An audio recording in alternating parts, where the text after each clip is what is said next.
মানে শ্রী ভগবত গীতা ছুঁয়ে প্রতিজ্ঞা করছি এরকম আমার আর ভুল কখনো হবে না। নমস্কার, আমি ইন্দ্রমিত্র। তো আমার পাশে আছে রাজু।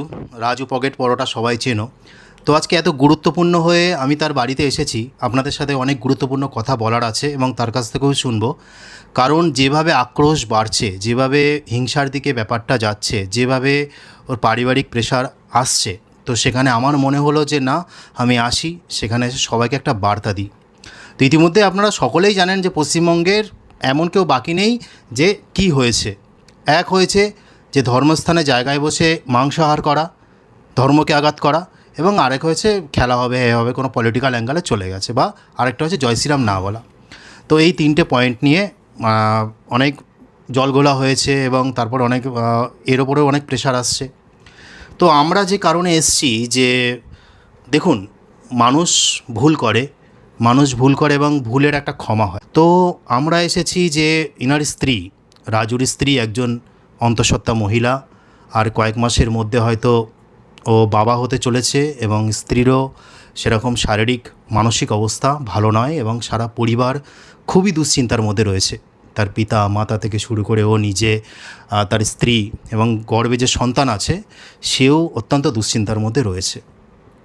তো আমি বিভিন্ন দেখছি ভিডিওগুলো যে অনেকে বলছে মারবো ধরবো, ব্যবসা করতে দেবো না। ঠিক আছে, মানুষের আক্রোশ বুঝতে পারছি, আমাদেরও আক্রোশ ছিল। কিন্তু আমি যখন এসে পারিবারিক সিচুয়েশানটা দেখলাম, তার মায়ের চোখে জল দেখলাম, পিতার চোখে জল দেখলাম, তার স্ত্রীর চোখে জল দেখলাম, এবং এর মনের মধ্যে যে আতঙ্কটা দেখলাম, সেখানে আমার এটা আপনাদের কাছে অনুরোধ, হাত জোর করে অনুরোধ, যে আমরা একে বুঝিয়েছি এবং সে আগামী দিন থেকে কোনো রকম ধর্মতে আঘাত সে করবে না, কোনো রকম পলিটিক্যাল স্লোগান সে যে এটা বলতে পারবো না ওটা এরকম বলবে না। আমরা বুঝি যে একটা ব্যবসার জায়গায় থাকতে গেলে, হয়তো ইউনিয়নের মধ্যে থাকতে গেলে হয়তো কোনো পলিটিক্যাল নেতার সাথে হাত লাগাতে হয়। সেটা যারা যারা স্টেশন চত্বরে ব্যবসা করেন, যারা যারা বিভিন্ন জায়গায় ব্যবসা করেন, তারা ইউনিয়নের মধ্যে থাকেন, তারা হয়তো নিশ্চয়ই জানেন। তো সেই কারণে ওকে যেরকমভাবে আপনারা দেখেন সেরকম কিন্তু না। আমরা প্রায় একই জায়গায় থাকি। তো ছোটোবেলা থেকে ওর গ্রামে আমরা দেখেছি যে কোনো রাজনৈতিকভাবে যুক্ত না, এবং গ্রামের যে কাউকে আপনারা এসে জিজ্ঞাসা করে যান যে ও কোনো পার্টি পলিটিক্সের মধ্যে ইনভলভ কিন্তু না। কি হয়েছে, বড় বড় নেতার পাল্লায় হয়তো কিছুদিনের জন্য পড়েছে, সেখানে হয়তো তারা বেশি আবেগ দিয়ে দিয়েছে, আশ্বাস দিয়ে দিয়েছে, ভরসা দিয়ে দিয়েছে, যা পারিস কর। সেই ভরসায়, সেই আবেগে, সেই চেতনায় হয়তো অনেক কিছু বলেছে। তো আমার হিন্দু ভাইদের কাছে অনুরোধ করছি হাত জোর করে, তো আপনারা একে ক্ষমা করে দিন এবারের মতো। আমরা অনেক বুঝিয়েছি, অনেক বুঝেছে। আর রাজু, তুমিও বলো। আর আমরা এসেছি আরেকটা জিনিস নিয়ে, যে এবং গীতা, এবং যেহেতু ওনার স্ত্রী অন্তঃসত্ত্বা, সেই জন্য আমি ওকে গীতাও একটি উপহার দিচ্ছি, যে প্রত্যেক দিন তুমি এখন গীতা পাঠ করবে, ধর্মের সাথে যুক্ত হও, দেখবে তোমার কোনো অসুবিধা হবে না। হ্যাঁ, তো এবার আমি রাজুকে অনুরোধ করব কিছু বলার জন্য, যে তুমি যে ভুল করেছো সেটা ক্ষমা চেয়ে নাও, তাহলে মানুষ বুঝবে। কারণ তোমার প্রতি যে হিংসা আক্রোশ বাড়ছে, সেগুলো কমা দরকার আছে। তো প্রথমেই আমি সবার কাছে হাত জোর করে ক্ষমা চেয়ে নিচ্ছি। সত্যিই আমি কোনো পলিটিক্যালের মধ্যে কোনো দিন থাকি না। আজকে ছোট থেকে আমি গুমা কালীনগরের মধ্যে বড় হয়েছি, পড়াশুনো করেছি। হয়তো অভাব অনটনে আজকে আমি স্ট্রিট ফুডে পরোটার ব্যবসার সাথে যুক্ত। কিছু আবেগ অনুভূতি এবং কিছু ব্লগার কন্টেন্ট ক্রিয়েটার আমার দোকানে আসে, তাদের আবেগে হয়তো আমি জয় শ্রীরাম বলিনি, কিংবা অতটা আমি বুঝতেও পারিনি, জয় বাংলা বলে ফেলেছি আবেগের মুহূর্তে। তো প্রত্যেক সনাতনী ভাইদের কাছে আমি ভুলে যে আমি অন্যায় করেছি তার কোনো ক্ষমা হয় না। তবু আমার তো একটা পরিবার আছে, আমার বৃদ্ধ মা বাবা, আমার মা খুবই অসুস্থ, আমার ওয়াইফ তো শুনলেই, আমার বাবাটাও একদম নিরীহ নর্ম ভদ্রলোক একজন। তো আমি সামান্য কিছু পরোটা বেচে দৈনন্দিন জীবন চালাই। তো প্রত্যেক সনাতনী ভাইয়ের কাছে আমি করজোর করে আমি ক্ষমা চেয়েছি, আগেও ক্ষমা চেয়েছি। কিন্তু হিন্দু শাস্ত্রের এই জিনিসটার উপরে আর কিচ্ছু নেই পৃথিবীতে। গীতা, শ্রী ভগবত গীতার উপরে, হিন্দু শাস্ত্রের উপর কিচ্ছু নেই। কিছু মানুষের প্রবচনায় পড়ে আমি যে মাংস খেয়ে ভুল করেছি শিব মন্দিরে, অন্যের দোষ দিয়ে লাভ নেই, আমার দোষ, ভুল আমি করেছি। তো গীতা হাতে নিয়ে একটা যে ষষ্ঠম কাটা দণ্ড, মানে ভারতীয় দণ্ড হিসাবেও তাকে কিন্তু গীতা ছুঁয়ে শপথ করা হয়। তো আমি এই আজকে জয় গীতা, মানে শ্রী ভগবত গীতা ছুঁয়ে প্রতিজ্ঞা করছি এরকম আমার আর ভুল কখনো হবে না। আমি কোনো পার্টির মধ্যে থাকবোও না, আমি থাকতেও চাই না, কারণ আমরা প্রতিটা রাত 11:30 থেকে পরোটা করে 3:30 ফার্স্ট ট্রেনে গিয়ে কলকাতায় গিয়ে কিছু রোজগার করে আমি আমার পরিবার চালাই। আমি আমার কষ্টের মধ্যেই থাকতে চাই এবং পরিবারের আনন্দিতে আমি আনন্দিত, এবং পরিবারের মুখে যেন দুটো ডাল ভাত তুলে দিতে পারি, তার জন্য আপনারা আমাকে ক্ষমা করে দিন, আমাকে আমার জায়গাটা ফিরিয়ে দিন এবং আমার ভুল বুঝতে দিন।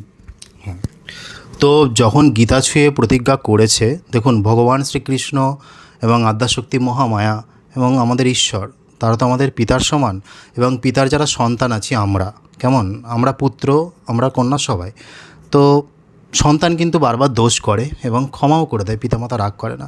সেই জন্য আপনাদের কাছে অনুরোধ করছি, এই শেষ সুযোগ, এই লাস্ট বার গীতা ছুঁয়ে যখন প্রতিজ্ঞা করেছে তখন তাকে ক্ষমা করে দিন। আগামী দিন থেকে আমি আপনাদেরকে কথা দিচ্ছি, ও ধর্মের সাথে যুক্ত হবে, ধার্মিক হবে একজন, আমি আপনাদের কথা দিচ্ছি, ও একজন ধার্মিক মানুষ হবে।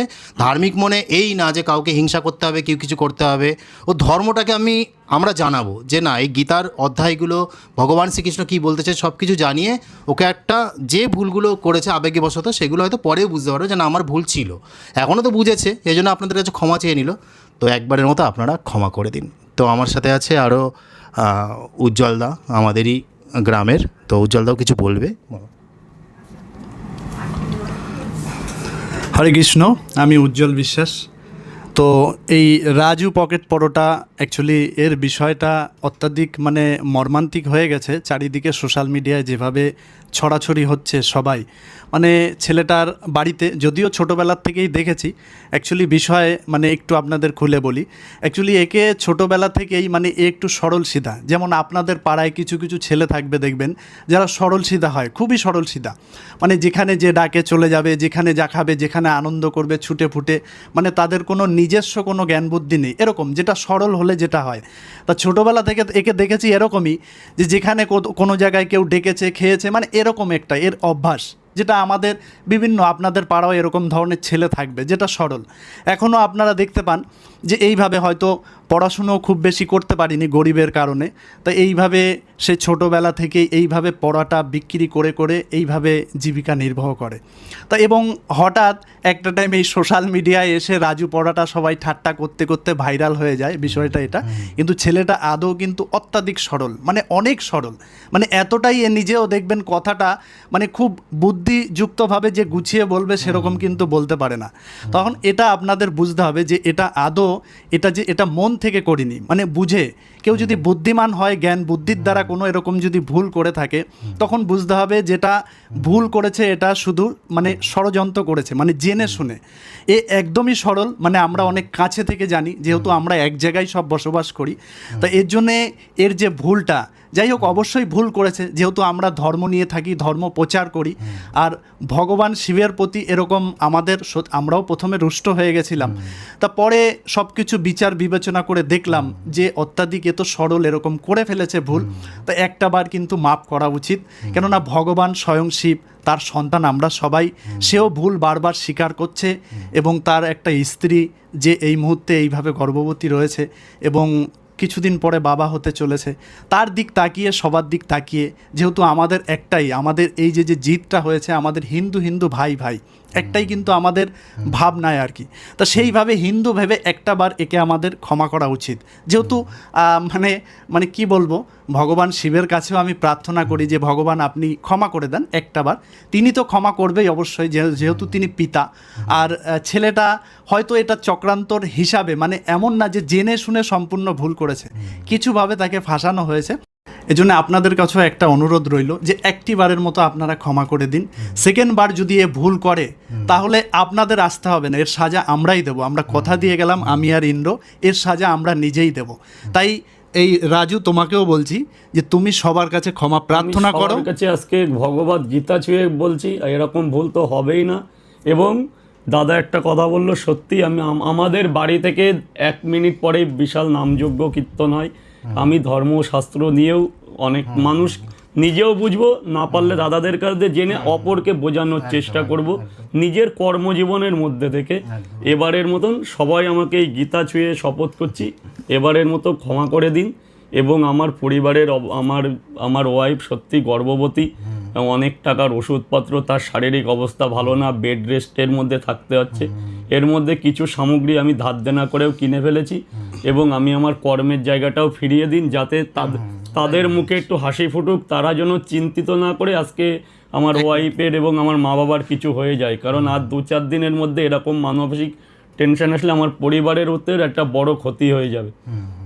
তো আপনারা যারা মা বোনেরা আছেন জানেন তো, একটা বাড়ির মহিলা এরকম অবস্থা থাকলে কতটা প্রেশার আসে। সবাই নিজের সন্তান, ভাই, শুভাকাঙ্ক্ষী এবং বয়োজ্যেষ্ঠদের আশীর্বাদ চেয়ে নিচ্ছি। এরকম ভুল আমার আর কোনো দিনও হবে না। মানুষ অজান্তে আমি করে ফেলেছি এটা। তো বন্ধুরা, আপনাদের কাছে শেষ অনুরোধ করছি যে সবই তো শুনলেন আপনারা, তো ব্যবসার যে জায়গাটা আছে আপাতত বন্ধ হয়ে গেছে। তো খুবই পারিবারিক অবস্থা ধীরে ধীরে ভেঙে পড়েছে, অনেক লোন নেওয়া এর, প্লাস গর্ভবতী, অনেক খরচা, বেড রেস্টে আছে। তো আপনাদের কাছে জোরহাত করে অনুরোধ করছি ওনার ব্যবসাটা ওনাকে করতে দিন। আমি বলেছি ওকে পকেটে সবসময় একটা গীতা রাখতে, আর আমরা মাঝে মধ্যে যখন এখানে আমরা নামাত্র করতে আসি, ভক্ত সঙ্গ করতে আসি, ওকে ডাকবো, ডেকে ওকে ধর্ম সম্বন্ধে অনেক কিছু বোঝাবো, ও পাল্টে যাবে, ভালো হয়ে যাবে। আপনাদের কাছে অনুরোধ করছি ওর ব্যবসার জায়গাটাও ফিরিয়ে দিন, আর আক্রোশটা কমিয়ে দিন, হিংসা মারপিট এগুলোকে কমান, অনেক দূরে যেতে হবে আমাদের। হ্যাঁ, তো ক্ষমা করে দিন এবারের মতো। তো এটাই বলার আপনাদের কাছে। সকলে ভালো থাকবেন, সকলে ভালো থাকবেন। তো আমার সাথে একবার কলিযুগের মহামন্ত্র ও পাঠ করবে, এবং জয় শ্রীরামও বলবো আমরা, এবং ওম নমঃ শিবায় বলবো। তো আমার সাথে বলো রাজু, যে হরে কৃষ্ণ হরে কৃষ্ণ হরে কৃষ্ণ কৃষ্ণ কৃষ্ণ কৃষ্ণ কৃষ্ণ হরে হরে হরে হরে রাম হরে রাম হরে রাম রাম রাম হরে হরে হরে। জয় শ্রী রামচন্দ্রের জয়, রামচন্দ্রের জয়, জয় শ্রী রামচন্দ্রের জয়, শ্রী রামচন্দ্রের জয়, জয় শ্রী রামচন্দ্রের জয়। শ্রী রামচন্দ্রের জয়। ওম নমঃ শিবায়, নমঃ শিবায়, ওম নমঃ শিবায়, নমঃ শিবায়, ওম নমঃ শিবায়। নমঃ শিবায়। তো সকলেই ভালো থাকবেন, আর একেও ভালো রাখবেন, এটাই আপনাদের কাছে অনুরোধ প্রার্থনা শেষ করলাম।